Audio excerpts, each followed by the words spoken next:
Olá, tudo bem, gente?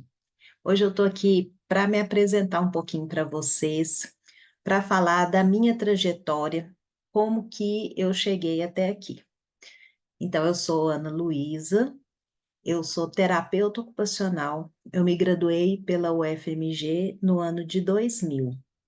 Mas eu queria falar um pouquinho da minha vida também antes da graduação, né? E um pouquinho da minha trajetória até aqui para vocês entenderem da minha relação com as pessoas, de como eu fui fazendo as minhas escolhas ao longo do tempo e o que me faz hoje me propor a essa atividade de supervisão de outros profissionais.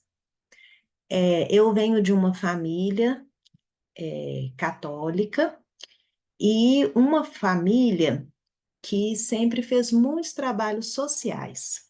Meus pais faziam parte do Lions Club, e é um clube de serviço que é internacional. Na minha cidade, na época da minha infância, era muito atuante, e eles faziam campanhas, né, campanhas de saúde, e também tinham trabalhos assim sistemáticos com mulheres. Tinha um clube de mães onde essas mulheres participavam de aulas de atividades artesanais. E minha mãe, ela ia para ajudar lá, tinha um lanche que era servido nesse clube de mães e eu participava das aulas. Então, desde de criança, fui me interessando assim por trabalhos manuais, né, por fazer coisas é, ali com as mãos, e neste clube de mães a gente convivia também com várias outras mães, tinha mulheres, né? Eu não era mãe, né? Mas tinham algumas jovens mães, né? Poucas crianças, assim, mas a gente já começava a ter ali um tipo de convivência, de ouvir histórias, né? Das pessoas. E quando eu fui fazer o meu ensino fundamental, segunda etapa, eu fui para uma escola que era uma escola industrial, que também tinha oficinas. Oficinas naquela época eram de argila, de metal, de madeira. Então também fui criando um gosto assim por fazer coisas, né, com as mãos, mais uma vez. E por ser de uma família católica, né, durante a minha adolescência, minha juventude, eu frequentei grupos, de jovens e logo cedo eu comecei a ajudar na catequese com grupos de crianças, né? Então, por que que eu estou falando disso? Porque uma experiência, profissional não é só uma experiência teórico-científica, também é uma experiência de lidar com o ser humano, de lidar com pessoas, de conviver com pessoas nas mais diversas situações. Então, quando eu fui fazer a minha escolha profissional, eu estava muito imbuída desse espírito cristão, esse espírito de mudar o mundo.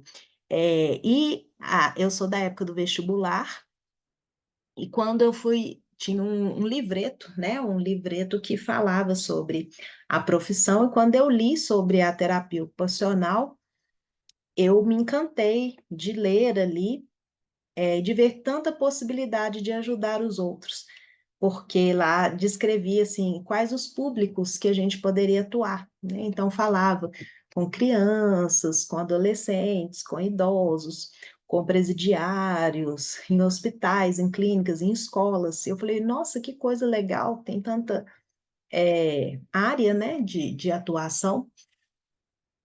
E foi bem aceita assim na minha família essa escolha, apesar de ser uma profissão desconhecida. Na minha cidade tinha uma terapeuta ocupacional na época, e a gente conhecia mais uma pessoa que morava, né, na capital. Eu moro no interior de Minas, e então assim era muito pouco que a gente conhecia, mas era algo considerado assim promissor. E aí fiz o meu curso de graduação, um curso excelente na Universidade Federal de Minas Gerais. Terminei o meu curso no ano de 2000. Nos últimos 3 semestres do curso era feito estágio. Então, era um curso que tinha aulas práticas, mas não tinha muitas práticas com os clientes, com as pessoas. Mas tinha muitas aulas práticas entre nós, colegas. Mas os 3 últimos semestres, então, né, fomos fazer os estágios. E eu já tinha algumas coisas em mente, assim, por exemplo, eu não quero trabalhar com criança deficiente, não gostava de saúde mental, na verdade, eu tinha medo do doido, do homem do saco, da mulher doida, essas coisas que a gente aprende aí durante a infância. Gostava muito de reabilitação física, achava bastante interessante. Pois bem, fui fazer o meu primeiro estágio no Instituto Raul Soares, que é um hospital psiquiátrico. Fomos fazer o estágio no Hospital Dia. Era onde tinha as oficinas, os pacientes passavam o dia no hospital, se alimentavam no hospital e frequentavam as oficinas.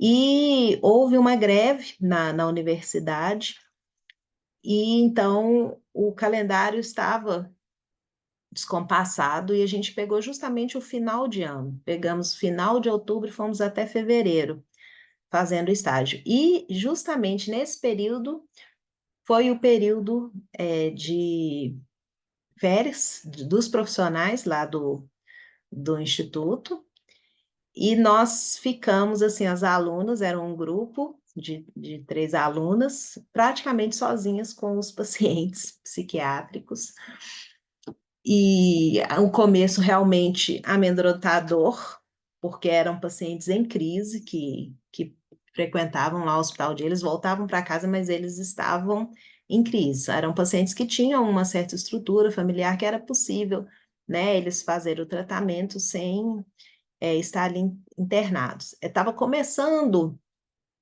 a implantação dos CAPs, né, em Belo Horizonte, chamado de Sersan, então já tinha alguns Sersans em Belo Horizonte, acho que 2 na época, e então ainda muitos pacientes ainda ficavam nessa modalidade de hospital dia.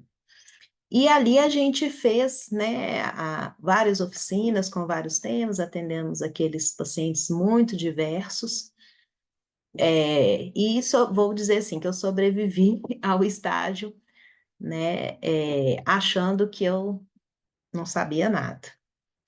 Depois, o segundo estágio era o estágio de pediatria.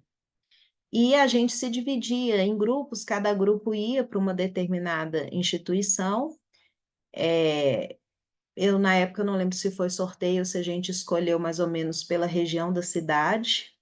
E eu sei que eu fui fazer o meu estágio de pediatria na APAE de Belo Horizonte, mas eu fui trabalhar com preparação para o trabalho com adolescentes. É, Então, não tive aquele contato, eram adolescentes que tinham uma condição intelectual melhor que era possível, né, eles inserirem no mercado de trabalho, mas era muito interessante, a gente fazia o acompanhamento em loco, né, discutia os casos com os professores, fazia visita domiciliar, visita à escola, né, alguns estavam inseridos na escola regular também, outros frequentavam só a PAI, e esse foi o meu estágio de pediatria. É, e depois, reabilitação física, foi um estágio numa clínica de reabilitação ortopédica, e a gente trabalhava muito com dor, pacientes com dores crônicas, porque tinham pacientes que voltavam recorrentemente na clínica, né, por causa dessas dores que nunca passavam, e a gente acabava vendo que muita coisa tinha a ver com algum transtorno aí de saúde mental, estava muito relacionado, e eu iniciei alguns estudos na área mesmo de redução de dor, relaxamento, mindfulness, não tinha esse nome, mas era isso, né, os estudos que eu fiz, e a gente trabalhava lá tanto com indivíduos quanto com grupos. E Logo que eu me formei, voltei para minha cidade, no interior, e fiquei num trabalho voluntário no asilo, na casa de repouso, e comecei a trabalhar numa ONG, que estava iniciando aqui na cidade um trabalho pioneiro de atenção integral ao adolescente. E nessa ONG eu fiquei 21 anos trabalhando com diversas áreas de atuação. Então, desde o atendimento individual do adolescente, quanto orientações em grupos, trabalhos de sexualidade, sexualidade nas escolas, capacitação de professores nessa área de educação sexual. A gente, por um período grande, a gente acompanhou gestantes, adolescentes gestantes. A gente dava orientações sobre a gravidez e também sobre os cuidados com o recém-nascido e acompanhava também, enquanto ela era adolescente, ela continuava sendo acompanhada lá no serviço também. Então, a gente também acompanhava o crescimento aí dessas crianças, desses bebezinhos, né, que tinham nascido.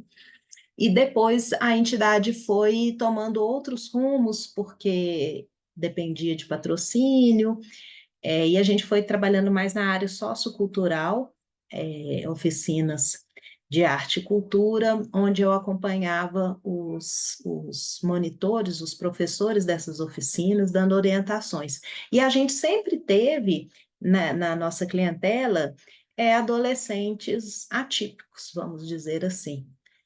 Só que a gente trabalhava de uma forma bem inclusiva, todos eram iguais, todos eram adolescentes. A questão ali o único fator limitante era a questão da idade, mas a gente aceitava qualquer tipo de pessoa e eu ajudava, né, os professores nessas adaptações para que aquele menino, né, aquela menina conseguisse participar das oficinas e ter um bom resultado.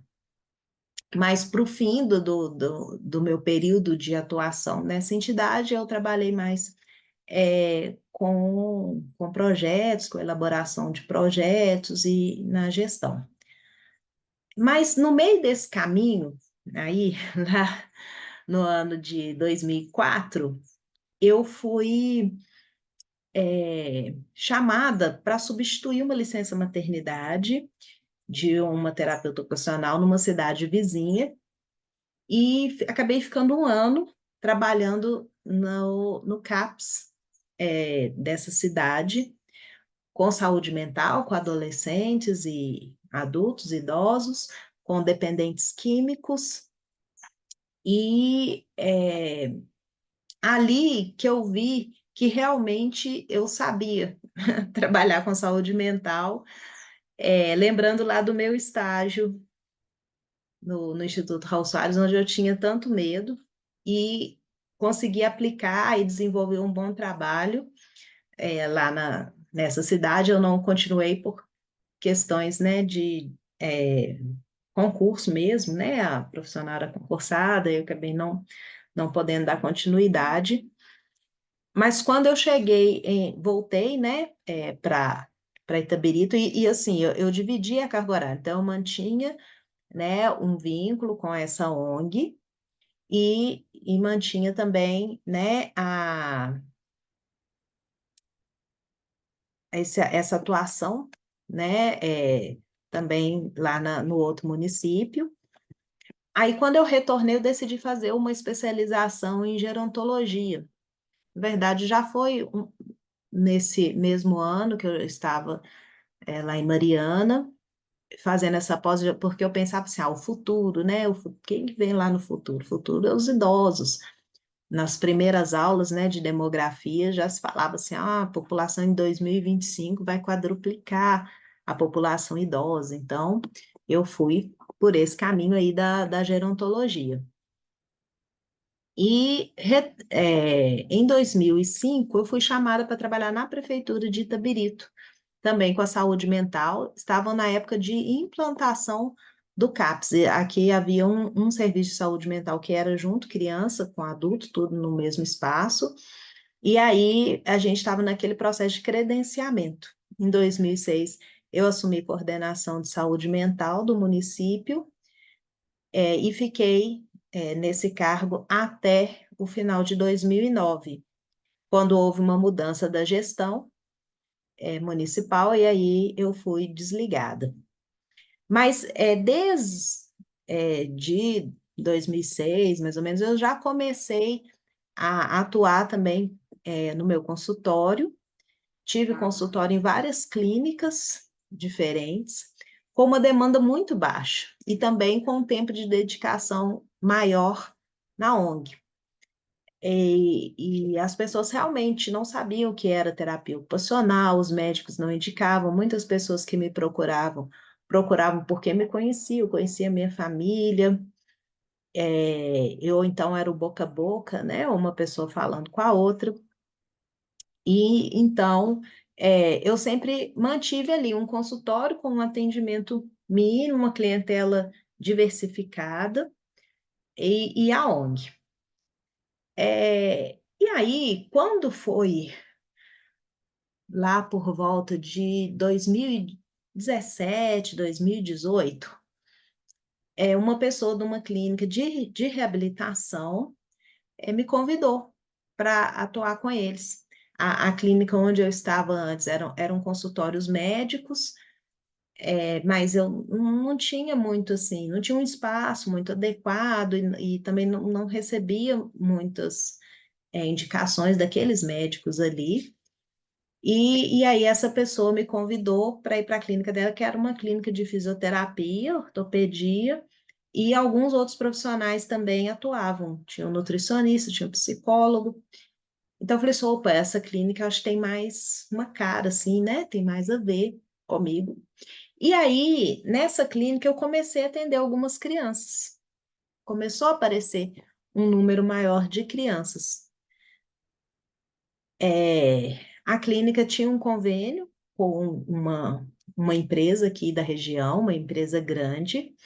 No início, eu não atendia por esse convênio, e depois a clínica liberou que eu pudesse atender por esse convênio. Então, aí eu recebi uma gama muito grande de crianças, crianças com suspeita de autismo, e eu trabalhava numa linha do desenvolvimento infantil, né, com os conhecimentos que eu tinha de terapia ocupacional, né, trabalhando ali com déficits potenciais das crianças, buscando o desenvolvimento adequado da criança, do brincar, né, muito focada nisso, mas sem um conhecimento aprofundado do autismo, porque realmente nessa época, 2018, que estavam chegando aqui, né, no Brasil, as novas teorias, né, novas teorias, não, assim, os conhecimentos mais aprofundados aí do diagnóstico, né, o DSM-5 sendo realmente utilizado aqui, nova versão, e eu ainda não tinha, né, tanto conhecimento nessa área. E logo, logo veio a pandemia, né, 2020.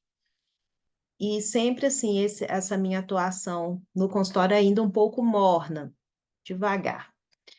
E 2020 eu decidi investir no marketing digital para divulgar a profissão. Para eu preciso divulgar quem sou eu, o que é a terapia ocupacional, porque já veio essa pandemia, já estava quase parando tudo e ainda vem a pandemia, né? Como que vai ser isso?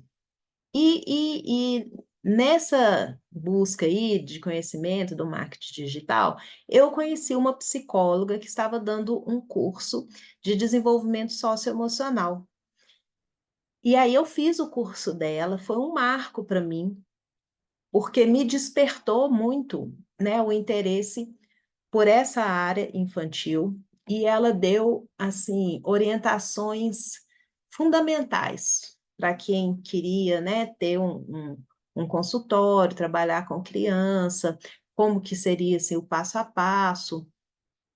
Ela passou conhecimentos assim básicos porque era dentro de um teórico, né, do desenvolvimento humano, que falava das fases, né, do desenvolvimento socioemocional, ela fazia essa correlação quando havia algum tipo de transtorno, né? Como que ocorria esse desenvolvimento ou o que estava falho no desenvolvimento socioemocional da criança. E aí, logo, aí eu percebi o seguinte, gente, eu preciso ter algo mais concreto para poder fazer as avaliações. Eu já tinha visto na faculdade sobre o teste de Denver, mas foi en passant. E aí eu fiz a certificação no Denver 2 para ser, né, aplicadora do teste e realmente saber analisar ali o estágio de desenvolvimento da criança. Né? Eu escolhi o Denver 2 porque assim, eu já conhecia e ele tem várias áreas, né, que ele avalia e é um instrumento muito fidedigno, e me dava assim um norte, não, realmente a criança tá dentro da faixa etária, não, ela tá atrasada, então para mim trouxe bastante segurança aí fazer o Denver. Só que uma das coisas que até mesmo lá no curso do Denver falava, né, é que geralmente a criança com autismo, muitas vezes ela não vai responder ao teste. Às vezes ela pode até saber fazer aquelas coisas, mas ela tem uma dificuldade na reciprocidade social. Então, muitas vezes ela se recusa a responder, a fazer o que você está pedindo ali no teste. E eu falei assim, bom, e agora? Né? A criança recusou, ela não responde. A mãe fala que em casa ela faz. Então, eu preciso conhecer mais do autismo. E foi aí que eu conheci a Academia do Autismo. Teve um meeting que foi online. Eu fiz o meeting, e aí, quando a gente começa a fazer alguma coisa na internet, né, o algoritmo descobre a gente, começa a trazer mais daquilo ali para a gente, né? Então, eu fiz um curso da Academia do Autismo de aplicador ABA e fiz depois algum de aprofundamento em ABA. Achei muito teórico tudo, então fiz o curso da Regina Bergamo, de aplicador ABA também, na prática. E aí não parei mais de estudar, e foi um curso atrás do outro, né? Atualmente eu estou finalizando a pós-graduação em Clínica Analítico Comportamental e Recursos Terapêuticos baseados em ABA, e a partir, né, dessa época aí de 2020, 2021, a demanda, a clientela de crianças com autismo foi só aumentando, né? Famílias aí procurando pelo diagnóstico, com dúvidas, e quando foi agora, em 2021, eu fui chamada novamente, fiz um processo seletivo para atender no CAPS infantil, e estou lá, né, desde então, atuando com crianças e adolescentes com algum tipo de transtorno mental, entre eles também o autismo. E lá no CAPS a gente faz o acolhimento da urgência, né, da urgência psiquiátrica, a gente faz orientação de pais e fazemos também matriciamento com a atenção básica, com escolas.